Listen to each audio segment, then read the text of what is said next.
The heads of Westeros had bowed to Aegon, but its heart still beat free. Old Town, the center of the faith of the Seven.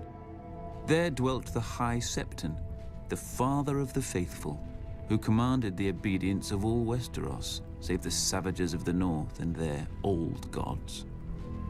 When Aegon had landed in Westeros, the High Septon had locked himself in the Starry Sept and fasted for 7 days and 7 nights, one for each of his gods. All he received for his trouble was the divine wisdom that if Old Town took up arms against the dragon, the city would burn, faithful and faithless alike.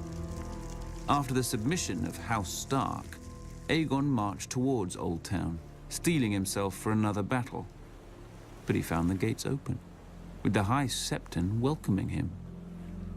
The pious fool even had the arrogance to grant what Aegon had already won, and anointed the last Valyrian as Aegon of House Targaryen, first of his name, King of the Andals and the First Men, Lord of the Seven Kingdoms, and Protector of the Realm.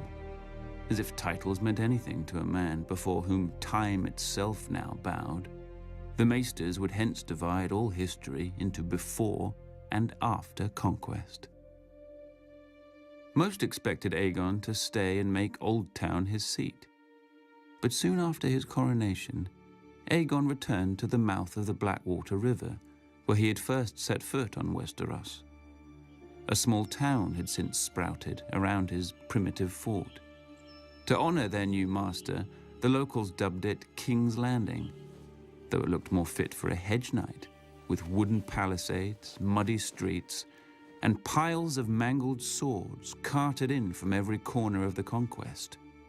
But when Aegon made it his court, wood became stone, black mud was buried beneath a red keep, and the collected swords of Aegon's foes were blasted by dragonfire and became a seat fit for the conqueror and the greatest dynasty this world has ever known. House Targaryen, my family, my throne.